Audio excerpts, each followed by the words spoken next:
What is up, guys? Back at you once again. It is your biggity boy, Chin, that freaking Mark.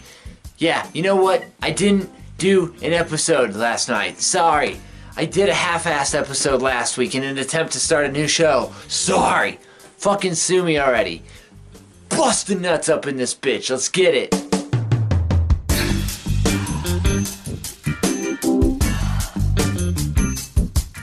Opening our show, we have Paige in the middle of the ring, surrounded by a bunch of tables, ladders, and chairs. All of those things, positioned very beautifully, I may say. She's just like, yo, we're gonna have the very first ever women's tables, ladders, and chairs match, and it's gonna be a three-way, and it's gonna be lit. That's basically what she said. All the participants come on out, that being Asuka, Charlotte, and Becky, who is, still the most over person in the world. Although Charlotte was definitely getting wooed a bunch. I will throw that out there. Either way, they just go arguing for a while there, that being Charlotte and Becky getting back and forth, and then Asuka gets in the middle of it, being like, you know what, I'm in this match too, and I can argue. You haven't beat me. Charlotte, you beat me once, but that was a fluke, okay? Nobody's ready for Asuka. Becky's basically just not having it, so she just kind of signs the contract and is just like, deuces! That just leaves it to be Asuka and Charlotte, and they have their little back and forth for a minute there, and then Mandy Rose and Sonya Deville come on out, and they are getting mad What Chance. This crowd was really hot for What Chance, but it comes to bite them in the ass later, you bunch of suckers. Paige is just like, you know what, I'm gonna do my job here and make a tag match. You guys versus you guys. Makes sense, right? Before we actually get to that match, though, there was an awesome little segment backstage with The Miz and Shane McMahon. The Miz is still really adamant on being best friends and a team with Shane McMahon, and Shane McMahon is still just kind of being off-putting about it. Shane, that's not very nice. The Miz gives this whole little 2/3 champion, 1/3 champion, and Shane's just like, yeah, no, not really having it. And Miz is just like, whoa, not in front of the trophy, covering its ears. Next up, we actually have that match between Mandy Rose and Sonya Deville versus Asuka and Charlotte, and it was a sweet little match. It's just going on for a bit there, and then Charlotte does like a dope spot to the outside and just kind of takes out Mandy Rose and Sonya Deville. Charlotte takes a second to do the classic little Ric Flair. Woo! Awesome. Great stuff. Becky comes out at this time just to kind of reintroduce herself to the situation. Always a good distraction, right? She just comes to get a good seat for the match. Just kind of sits on the outside. At one point in the match, Charlotte kicks Asuka, thinking that it was going to be Mandy Rose, which, if you watch it, is totally fair. It was a good little setup. Asuka doesn't realize that, though, so she kicks the shit out of Charlotte, and it just doesn't really go too well for them. Because you know how the match ends? I'm not saying this wrong. I'm not saying this part wrong. Sonya Deville pins Charlotte for the end of the match. I'm not saying this wrong. Sonya Deville pins Charlotte. That's how the match ended, with Sonya Deville pinning Charlotte for the end of the match that had happened with Sonya Deville. Next up, we are gonna have ourselves a triple threat match with Xavier Woods, Jey Uso, and Cesaro. I would like to point out that there was at least 2 grown men with signs with holes in them for their faces to be placed in as pancake targets. You're doing pretty good for yourselves, says the guy recording videos in his room. Also, Kofi and Big E had a commentary table again, and it was filled up with pancakes, and it was so great. There were so many pancakes on there that somebody slaved all day to make, and then Cesaro came in and just ruined. What a dick. After said table was ruined, after the match was awesome because all of these wrestlers are awesome, Jey Uso picked up the win. Can't wait for the actual match itself at TLC. Side note, Corey Graves needs to get a new goddamn line about Lars Sullivan and his cinder block fists, or whatever the shit.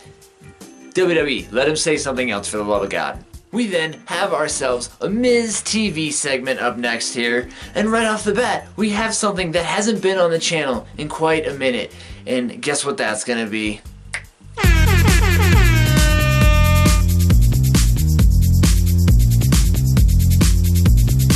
Daniel Bryan comes out next because he is the illustrious guest of this here Miz TV, and he's just showing off his new favorite word, fickle. Holy shit, though, does he tear everyone a new asshole on those What Chants. he seriously did what probably every wrestler over the past like 20 years has wanted to do when it comes to those what chants, and it was awesome. They definitely died out after he kind of picked them apart on that one. After that, the promo itself just kind of turned into Daniel Bryan being a very angry vegan and yelling about us at water bottles and eating meat and other hippie shit. Whatever, bro. Shut up. Just do your thing and I'll do mine. AJ Styles comes out after that because, you know what, he ain't really having it. And I think AJ Styles thinks that that title belt looks better on him anyways. So shenanigans ensue, and honestly I don't really remember how it ended, but shenanigans is the main point here. What's that name of the place with all the funny shit on the wall? Shenanigans. Then we had ourselves a match between Jeff Hardy and Randy Orton, probably for the first time ever. It started off at a pretty fast pace, I'm gonna have to say. You could definitely tell that each other knew one another's styles for this definitely being the first match they had ever had. You know, I definitely knew Jeff Hardy wasn't going to go for this crazy bump to the outside because I was just like, bro, you are way too broken down to be going for this bump that you were setting up for. Just delete, stop, knock it off, not gonna happen. But it's good because you know what that actually led into here? Look, it is a dick move, don't get me wrong, because it's Samoa Joe coming on stage and poking the whole bear about Jeff Hardy and his abuse problems in the past, which is a dick move, which is why you're getting the dick move here, Samoa Joe. But also it prevented Jeff Hardy from doing that crazy bump that he probably shouldn't have been doing in the first place, right? That dick move is also going to correlate into the thing that happened right after Randy Orton hits the RKO for the win, and then again, Joe shows up on the Tron to just give like a PSA, and he's just like, hey children, make sure you're responsible and don't consume 14 beverages like this asshole over here who gets drunk and then goes home and beats his wife. I'm not saying Jeff Hardy did that by any means, but some guy at that bar probably did at the end of the night. What a dick. He also gets an additional dick move, whatever that guy at the bar's name is. Fuck that dude, I hate him, Jim. Fuck you, Jim. Nobody on this video likes you, Jim. My cat doesn't like you either. We have ourselves the main event for the night. The Miz versus AJ Styles. D-Brizzle all up on that commentary, and the match itself was awesome, but honestly the main story was just Corey Graves and Daniel Bryan on commentary.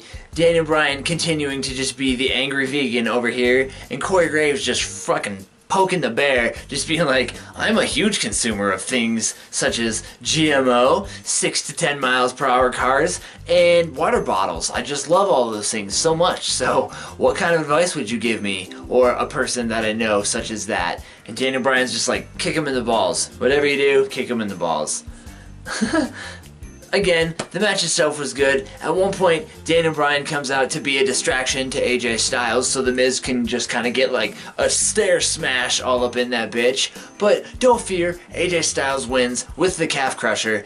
Daniel Bryan isn't really having that though, so he goes in there, beats the holy hell out of AJ for a while there, gets back on the mic to yell his favorite word, fickle, fickle, fickle, like a million times, and then again just continues to kick the shit out of AJ Styles while the like ending little caption thing on the corner of the screen played out. The show ended with AJ Styles in pain, basically.